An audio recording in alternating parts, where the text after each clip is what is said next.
ये हमने ले लिया है थोड़ा सा वाटर। अब हम इसमें टर्मरिक डालते हैं जो कि इंडिकेटर का काम करता है। टर्मरिक एक नेचुरल इंडिकेटर होता है और उससे हमें पता लगता है कि कोई भी सब्सटेंस एसिड है या बेस है। तो देखिए ये हमने ले लिया है टर्मरिक। अब हम इसमें थोड़ा सा डिटर्जेंट डालते हैं। ये हमारे पास है डिटर्जेंट, इसमें डालते हैं डिटर्जेंट जो कि बेसिक इन नेचर होता है। तो देखिए जैसे ही हम टर्मरिक में बेसिक सॉल्यूशन डालते हैं या कोई भी बेस डालते हैं तो टर्मरिक इंडिकेटर का कलर रेड हो जाता है। देखिए बिल्कुल रेड हो गया है ये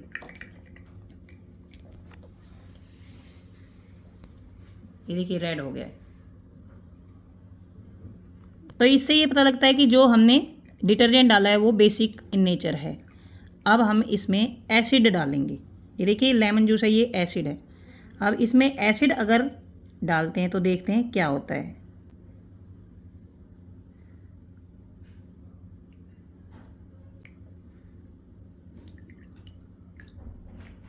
देखिए जैसे जैसे हम इसमें एसिड डालते हैं ये इसका इफ़ेक्ट होता है बेस के ऊपर, जो कि हमने इसमें बेस डाला था और जो बेस के कारण जो रेड कलर आया था वो डिसअपियर होता जाता है।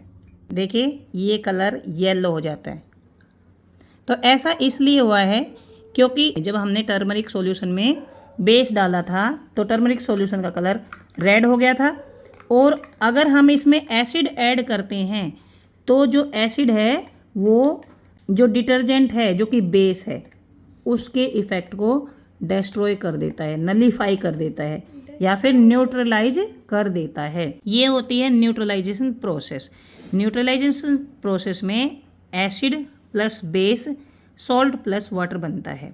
जो एसिड और बेस होते हैं वो एक दूसरे के इफ़ेक्ट को डिस्ट्रॉय कर देते हैं या फिर कह सकते हैं नलीफाई कर देते हैं या न्यूट्रलाइज कर देते हैं। तो ये सॉल्यूशन हुआ न्यूट्रलाइज सॉल्यूशन। अब हम अगर इसमें फिर से बेस डालते हैं तो फिर से इसका कलर रेड हो जाता है। तो ये हुआ फिर बेसिक सॉल्ट, क्योंकि जो सॉल्ट बनता है वो एसिडिक भी हो सकता है, बेसिक भी हो सकता है, न्यूट्रलाइज भी हो सकता है। तो अब देखिए इसमें बेस ज़्यादा है तो ये बना बेसिक सॉल्ट, और अगर इसमें एसिड ज़्यादा होगा तो बनेगा एसिडिक सॉल्ट। अब हम इसकी पीएच चेक करते हैं। देखिए ये हमारे पास है पीएच स्ट्रिप। अब हम देखते हैं कि ये जो सॉल्ट बना है या फिर ये जो हमारे पास सॉल्यूशन है ये एसिडिक है या बेसिक है।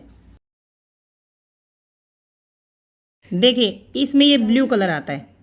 देखिए इसकी जो पीएच है वो 8 आती है। इट मीन्स कि अभी ये बेसिक है। और अगर हम इसमें फिर से एसिड डालते हैं तो इसका बेसिक नेचर जो है वो ख़त्म हो जाता है, तो ये न्यूट्रलाइज हो जाता है। तो देखिए अगर हमने इसमें एसिड डाला है तो इसका कलर फिर से येलो हो गया है। ऐसा इसलिए हुआ है क्योंकि इसमें जो बेस था उसके इफ़ेक्ट को इस एसिड ने ख़त्म कर दिया है।